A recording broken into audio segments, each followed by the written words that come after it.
The Secret Garden by Frances Hodgson Burnett. Chapter 23. Magic.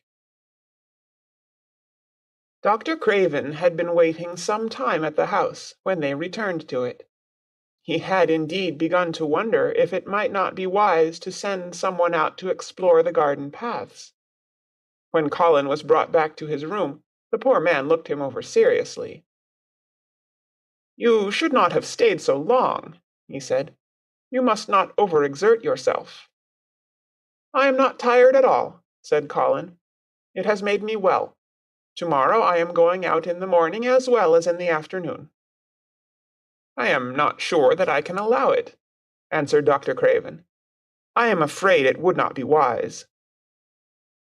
"It would not be wise to try to stop me," said Colin quite seriously. "I am going."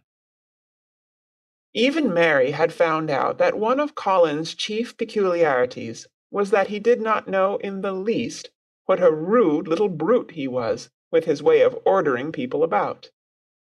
He had lived on a sort of desert island all his life, and as he had been the king of it, he had made his own manners, and had had no one to compare himself with.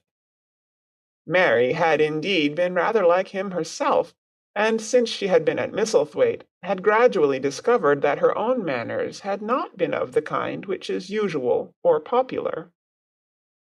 Having made this discovery, she naturally thought it of enough interest to communicate to Colin. So she sat and looked at him curiously for a few minutes after Dr. Craven had gone. She wanted to make him ask her why she was doing it, and of course she did. "What are you looking at me for?" he said. "I'm thinking that I am rather sorry for Dr. Craven." "So am I," said Colin calmly, but not without an air of some satisfaction. "He won't get Misselthwaite at all, now I'm not going to die." "I'm sorry for him because of that, of course," said Mary. "But I was thinking just then that it must have been very horrid to have had to be polite for 10 years to a boy who was always rude. I would never have done it." "Am I rude?" Colin inquired undisturbedly. "If you had been his own boy, and he had been a slapping sort of man," said Mary, "he would have slapped you." "But he daren't," said Colin. "No, he daren't," answered Mistress Mary, thinking the thing out quite without prejudice. "Nobody ever dared to do anything you didn't like, because you were going to die and things like that. You were such a poor thing." "But," announced Colin stubbornly, "I am not going to be a poor thing. I won't let people think I'm one. I stood on my feet this afternoon." "It is always having your own way that has made you so queer," Mary went on, thinking aloud. Colin turned his head, frowning. "Am I queer?" he demanded. "Yes," answered Mary. "Very. But you needn't be cross," she added impartially, "because so am I queer, and so is Ben Weatherstaff. But I am not as queer as I was before I began to like people, and before I found the garden." "I don't want to be queer," said Colin. "I am not going to be." And he frowned again with determination. He was a very proud boy. He lay thinking for a while, and then Mary saw his beautiful smile begin and gradually change his whole face. "I shall stop being queer," he said, "if I go every day to the garden. There is magic in there, good magic, you know, Mary. I am sure there is." "So am I," said Mary. "Even if it isn't real magic," Colin said, "we can pretend it is. Something is there, something." "It's magic," said Mary, "but not black.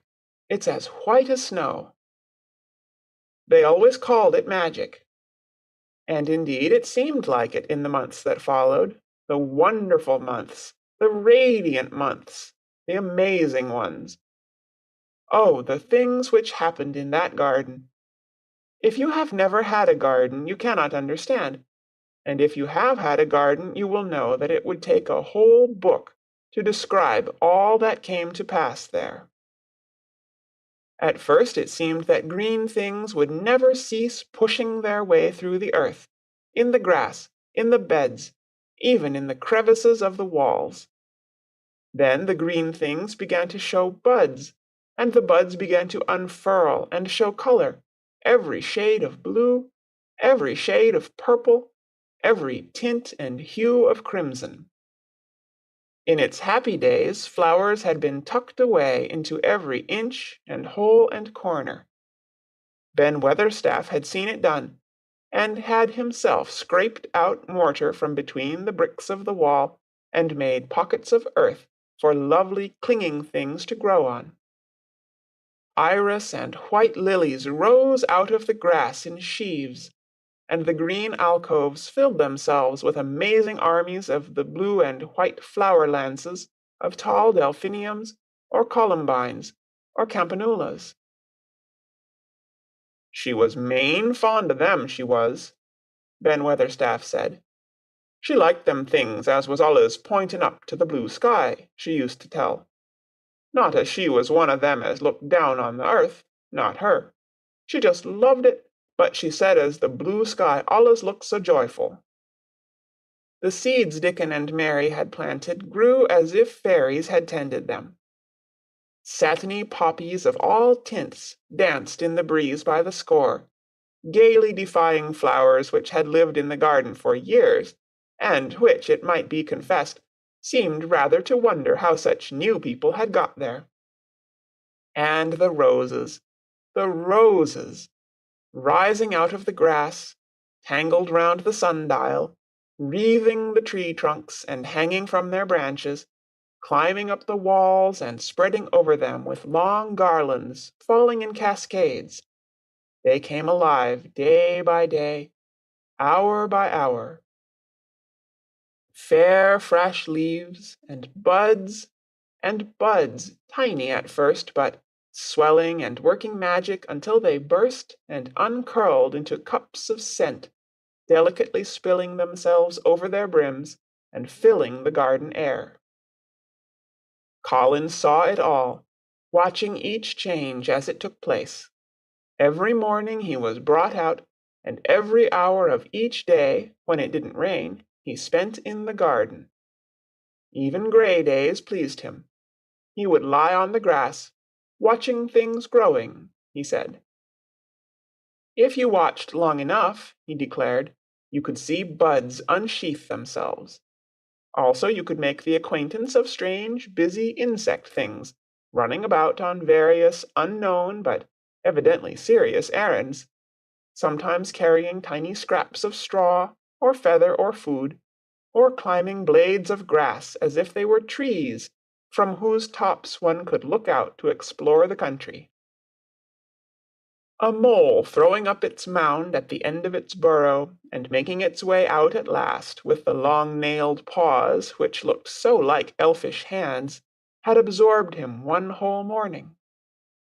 Ants' ways, beetles' ways, bees' ways, frogs' ways, birds' ways, plants' ways, gave him a new world to explore, and when Dickon revealed them all and added foxes' ways, otters' ways, ferrets' ways, squirrels' ways, and trout and water rats and badgers' ways, there was no end of things to talk about and think over.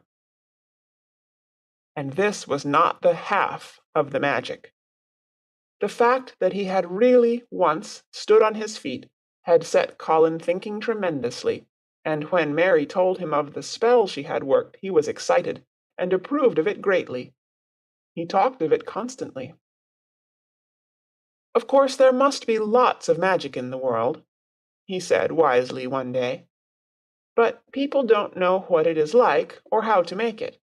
Perhaps the beginning is just to say nice things are going to happen until you make them happen. I am going to try and experiment. The next morning, when they went to the secret garden, he sent at once for Ben Weatherstaff. Ben came as quickly as he could, and found the Rajah standing on his feet under a tree, and looking very grand, but also very beautifully smiling. "Good morning, Ben Weatherstaff," he said. "I want you and Dickon and Miss Mary to stand in a row and listen to me, because I am going to tell you something very important." "Aye, aye, sir," answered Ben Weatherstaff, touching his forehead.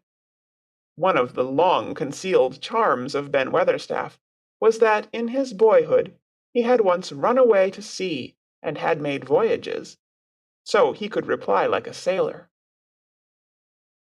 "I am going to try a scientific experiment," explained the Rajah. "When I grow up, I am going to make great scientific discoveries, and I am going to begin now with this experiment." "Aye, aye, sir," said Ben Weatherstaff promptly, though this was the first time he had heard of great scientific discoveries. It was the first time Mary had heard of them either, but even at this stage she had begun to realize that, queer as he was, Colin had read about a great many singular things, and was somehow a very convincing sort of boy. When he held up his head and fixed his strange eyes on you, it seemed as if you believed him almost in spite of yourself, though he was only 10 years old, going on 11. At this moment he was especially convincing because he suddenly felt the fascination of actually making a sort of speech, like a grown-up person. "The great scientific discoveries I am going to make," he went on, "will be about magic. Magic is a great thing, and scarcely anyone knows anything about it except a few people in old books, and Mary a little, because she was born in India, where there are fakirs. I believe Dickon knows some magic, but perhaps he doesn't know he knows it. He charms animals and people. I would never have let him come to see me if he had not been an animal charmer, which is a boy charmer too, because a boy is an animal. I am sure there is magic in everything, only we have not sense enough to get hold of it and make it do things for us, like electricity and horses and steam." This sounded so imposing that Ben Weatherstaff became quite excited and really could not keep still. "Aye, aye, sir," he said, and he began to stand up quite straight.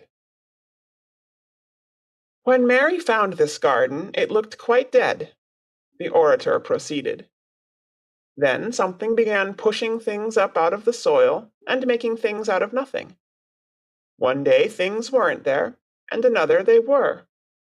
I had never watched things before, and it made me feel very curious. Scientific people are always curious, and I am going to be scientific. I keep saying to myself, 'What is it? What is it?' It's something. It can't be nothing. I don't know its name, so I call it magic. I have never seen the sunrise, but Mary and Dickon have, and from what they tell me I am sure that is magic too. Something pushes it up and draws it. Sometimes, since I've been in the garden, I've looked up through the trees at the sky, and I have had a strange feeling of being happy, as if something were pushing and drawing in my chest, and making me breathe fast. Magic is always pushing and drawing and making things out of nothing. Everything is made out of magic: leaves and trees, flowers and birds, badgers and foxes and squirrels and people. So it must be all around us. In this garden, in all the places. The magic in this garden has made me stand up and know I am going to live to be a man.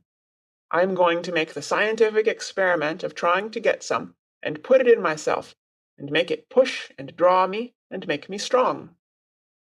I don't know how to do it, but I think that if you keep thinking about it and calling it, perhaps it will come. Perhaps that is the first baby way to get it." When I was going to try to stand that first time, Mary kept saying to herself as fast as she could, "You can do it, you can do it." And I did. I had to try myself at the same time, of course, but her magic helped me, and so did Dickon's. Every morning and evening, and as often in the daytime as I can remember, I am going to say, "Magic is in me. Magic is making me well.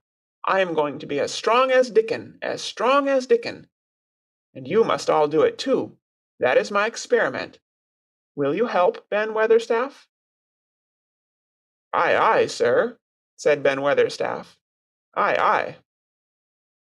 "If you keep doing it every day as regularly as soldiers go through drill, we shall see what will happen, and find out if the experiment succeeds. You learn things by saying them over and over and thinking about them until they stay in your mind forever, and I think it will be the same with magic. If you keep calling it to come to you and help you, it will get to be part of you, and it will stay and do things. I once heard an officer in India tell my mother that there were fakirs who said words over and over thousands of times," said Mary. "I've heard Jem Fettleworth's wife say the same thing over thousands of times, calling Jem a drunken brute," said Ben Weatherstaff dryly. "Summat allus comes o' that, sure enough. He gave her a good hidin' and went to the Blue Lion and got as drunk as a lord." Colin drew his brows together and thought a few minutes. Then he cheered up. "Well," he said, "you see, something did come of it. She used the wrong magic until she made him beat her. If she'd used the right magic and had said something nice, perhaps he wouldn't have got as drunk as a lord, and perhaps he might have bought her a new bonnet." Ben Weatherstaff chuckled, and there was shrewd admiration in his little old eyes. "Thou'rt a clever lad as well as a straight-legged one, Master Colin," he said. "Next time I see Bess Fettleworth I'll give her a bit of a hint o' what magic will do for her. She'd be rare and pleased if the scientific experiment worked, and so 'ud Jem." Dickon had stood listening to the lecture, his round eyes shining with curious delight. Nut and Shell were on his shoulders, and he held a long-eared white rabbit in his arm, and stroked it softly, while it laid its ears along its back and enjoyed itself. "Do you think the experiment will work?" Colin asked him, wondering what he was thinking. He so often wondered what Dickon was thinking when he saw him looking at him or at one of his creatures with his happy wide smile. He smiled now, and his smile was wider than usual. "Aye," he answered, "that I do. It'll work same as the seeds do when the sun shines on 'em. It'll work for sure. Shall us begin it now?" Colin was delighted, and so was Mary. Fired by recollections of fakirs and devotees in illustrations, Colin suggested that they should all sit cross-legged under the tree, which made a canopy. "It will be like sitting in a sort of temple," said Colin. "I'm rather tired, and I want to sit down." "Eh," said Dickon, "thou mustn't begin by saying thou'rt tired. Thou might spoil the magic." Colin turned and looked at him, into his innocent round eyes. "That's true," he said slowly. "I must only think of the magic." It all seemed most majestic and mysterious when they sat down in their circle. Ben Weatherstaff felt as if he had somehow been led into appearing at a prayer meeting. Ordinarily, he was very fixed in being what he called "again prayer meetin's," but this being the Rajah's affair, he did not resent it, and was indeed inclined to be gratified at being called upon to assist. Mistress Mary felt solemnly enraptured. Dickon held his rabbit in his arm, and perhaps he made some charm or signal no one heard, for when he sat down, cross-legged like the rest, the crow, the fox, the squirrels, and the lamb slowly drew near and made part of the circle, settling each into a place of rest, as if of their own desire. "The creatures have come," said Colin gravely. "They want to help us." Colin really looked quite beautiful, Mary thought. He held his head high as if he felt like a sort of priest, and his strange eyes had a wonderful look in them. The light shone on him through the tree canopy. "Now we will begin," he said. "Shall we sway backward and forward, Mary, as if we were dervishes?" I canna do no swayin' back'ard and for'ard, said Ben Weatherstaff. I've got the rheumatics. The magic will take them away, said Colin in a high priest tone. But we won't sway until it has done it. We will only chant. I canna do no chantin', said Ben Weatherstaff, a trifle testily. They turned me out of the church choir the only time I ever tried it. No one smiled. They were all too much in earnest. Colin's face was not even crossed by a shadow. He was thinking only of the magic. Then I will chant, he said, and he began, looking like a strange boy spirit. The sun is shining, the sun is shining. That is the magic. The flowers are growing, the roots are stirring. That is the magic. Being alive is the magic. Being strong is the magic. The magic is in me, the magic is in me. It is in me, it is in me. It's in every one of us. It's in Ben Weatherstaff's back. Magic, magic, come and help. He said it a great many times. Not 1,000 times, but quite a goodly number. Mary listened entranced. She felt as if it were at once queer and beautiful, and she wanted him to go on and on. Ben Weatherstaff began to feel soothed into a sort of dream which was quite agreeable.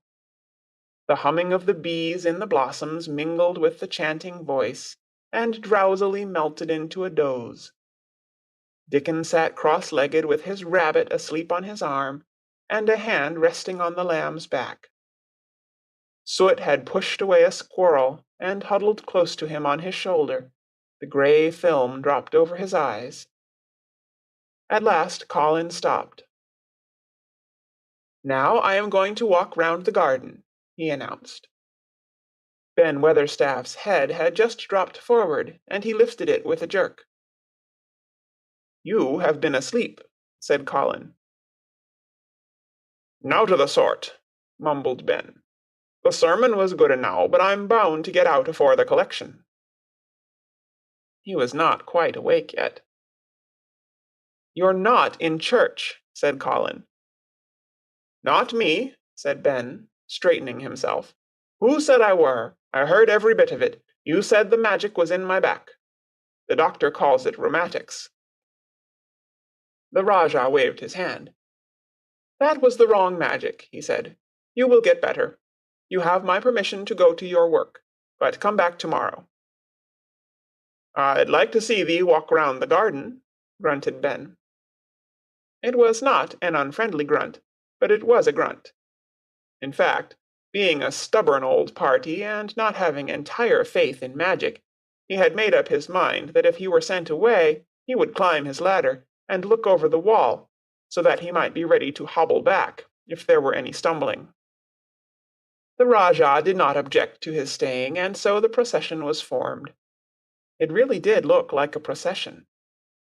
Colin was at its head with Dickon on one side and Mary on the other.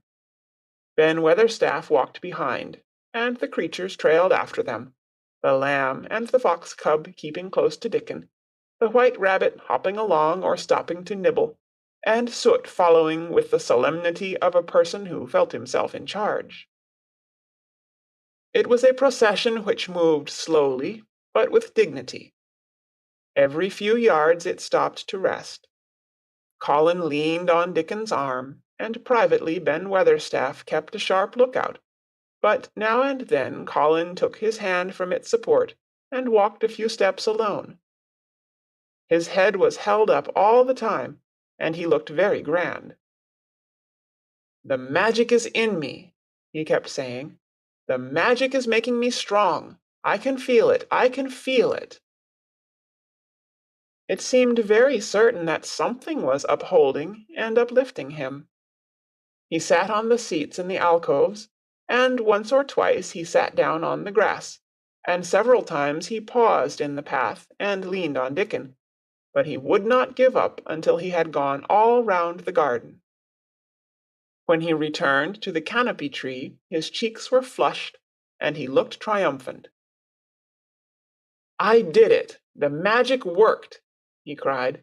"That is my first scientific discovery." "What will Dr. Craven say?" broke out Mary. "He won't say anything," Colin answered, "because he will not be told. This is to be the biggest secret of all. No one is to know anything about it until I have grown so strong that I can walk and run like any other boy. I shall come here every day in my chair, and I shall be taken back in it. I won't have people whispering and asking questions, and I won't let my father hear about it until the experiment has quite succeeded. Then, some time when he comes back to Misselthwaite, I shall just walk into his study and say, 'Here I am. I am like any other boy. I am quite well, and I shall live to be a man. It has been done by a scientific experiment.'" "He will think he is in a dream," cried Mary. "He won't believe his eyes." Colin flushed triumphantly. He had made himself believe that he was going to get well, which was really more than half the battle, if he had been aware of it. And the thought which stimulated him more than any other was this imagining what his father would look like when he saw that he had a son who was as straight and strong as other fathers' sons. One of his darkest miseries in the unhealthy, morbid past days had been his hatred of being a sickly, weak-backed boy whose father was afraid to look at him. "He'll be obliged to believe them," he said. "One of the things I am going to do, after the magic works and before I begin to make scientific discoveries, is to be an athlete." "We shall have thee taken to Buxton in a week or so," said Ben Weatherstaff. "Thou'lt end wi' winning the belt and being champion prize fighter of all England." Colin fixed his eyes on him sternly. "Weatherstaff," he said, "that is disrespectful. You must not take liberties because you are in the secret.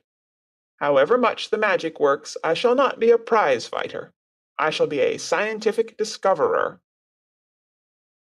Ax pardon, sir," answered Ben, touching his forehead in salute. "I ought to have seed it wasn't a joking matter." But his eyes twinkled, and secretly he was immensely pleased. He really did not mind being snubbed, since the snubbing meant that the lad was gaining strength and spirit. End of chapter 23.